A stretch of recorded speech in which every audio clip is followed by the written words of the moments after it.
Okay, so my name is Verona, and I'm a third year PhD candidate in behavioral neuroscience, and I'm currently working in Dr. Vijay Kolachalama's lab.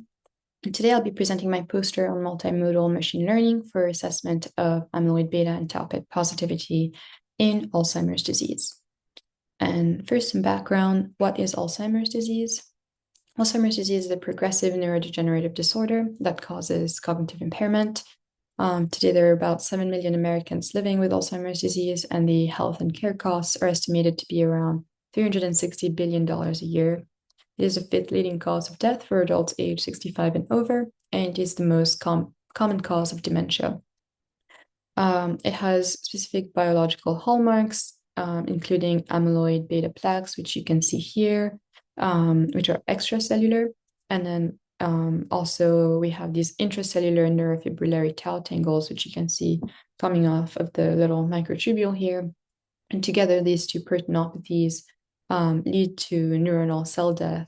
And over time, with all the neurons kind of dying, we have a lot of tissue loss, which you can see in these images here. So the motivation for my project is this recent FDA approval of two anti-amyloid drugs. So they're drugs that remove these amyloid plaques. And they're very expensive drugs that seem to work best in early stages of Alzheimer's disease. And so that means people who are amyloid positive and usually have low to medium tau pathology levels. And so clinical trials have very stringent screening entry requirements. So they want their participants to be biomarker positive, and they want them to have very specific biomarker profiles. And that is very hard to do because these biomarkers will become abnormal up to 20 years before diagnosis and usually remain clinically silent for decades. So that's what we call preclinical Alzheimer's disease. It's this asymptomatic phase where there is disease in the brain, but you could never tell. The person doesn't have any symptom.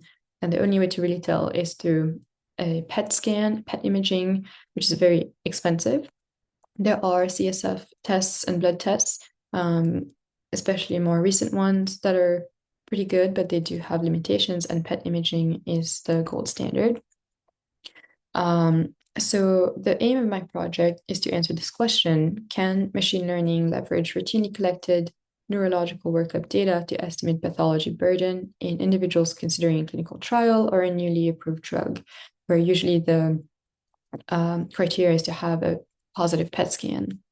And so I have two goals. So first, identifying amyloid positive and tau positive cases, and then also identifying people with elevated amyloid but low to medium tau levels, and vice versa. So this is the data that I'm working with. I'm pulling data from 7 different cohorts, and in the inner circles, you can see the sample sizes of cases with amyloid PET data, and the outer circle is the sample size of cases with tau PET data. And you can see the sample sizes are a lot smaller for tau because there's fewer subjects that have this data. It's very new imaging technique. And so these are all the features that I'm working with. I've harmonized all of them across cohorts. There's about 400 features. I've harmonized them to a common sort of data structure. And so the goal is to predict amyloid and tau positivity. So what is amyloid positivity? So I derived this by processing the amyloid PET images, which are required usually over 20 to 30 minutes. So we have a whole 3D image of the brain that's acquired at multiple time points. So I average them. I get one single 3D volume that I then register to a standard brain template. So that we can compare the PET images of different people. And then I apply this predefined mask to regions that we know to be affected by amyloid pathology. And then the disease, the amount of amyloid is quantified using this harmonized centiloid metric, the centiloid scale.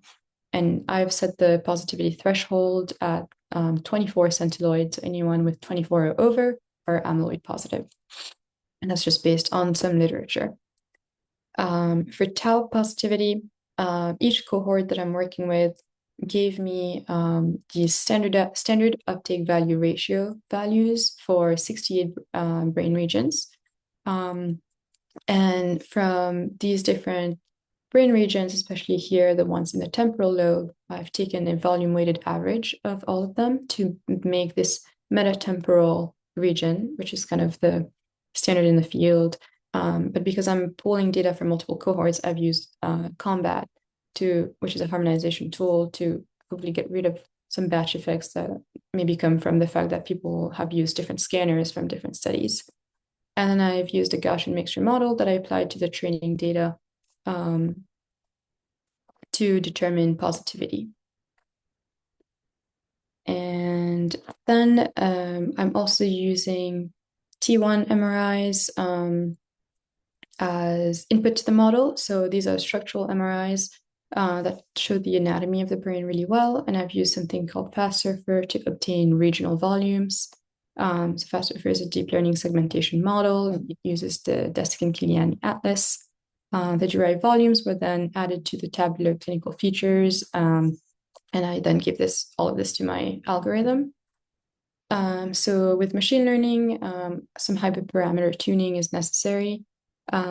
So I've used randomized search with five-fold cross-validation to identify the best combination of hyperparameters that will optimize my model. And this is a lot less computationally expensive than something like grid search, and it's very effective. And the main classifier that I'm working with is CatBoost, which is a gradient boosting algorithm.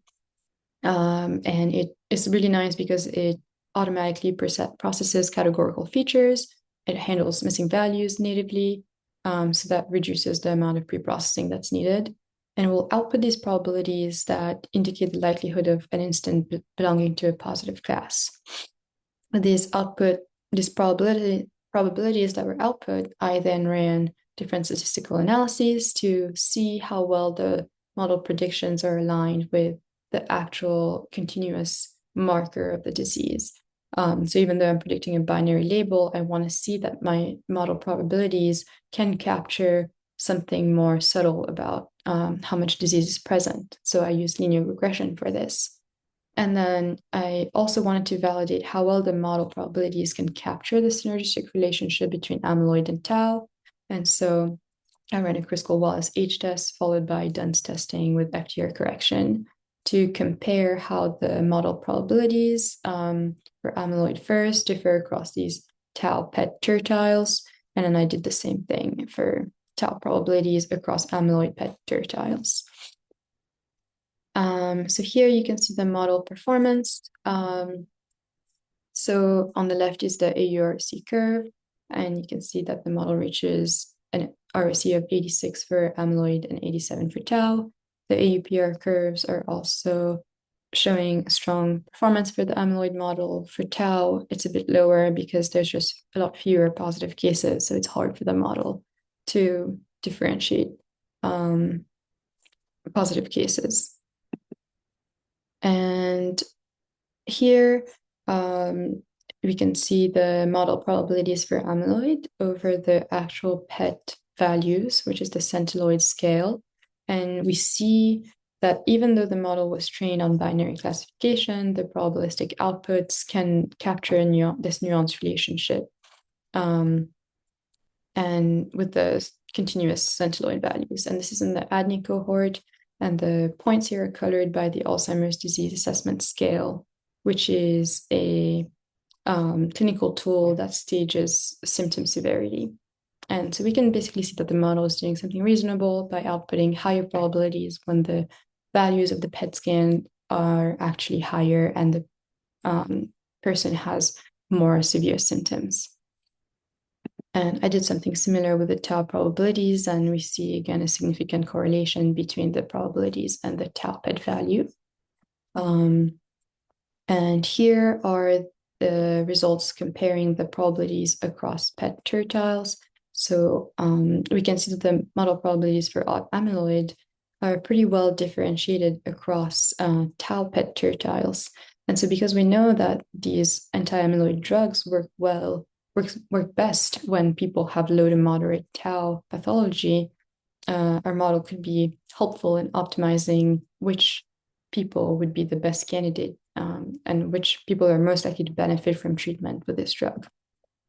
I replicated this analysis here with the tau probabilities across centiloid groups, and that could be useful for trials targeting tau pathology, which still require people to have different amount of amyloid burden.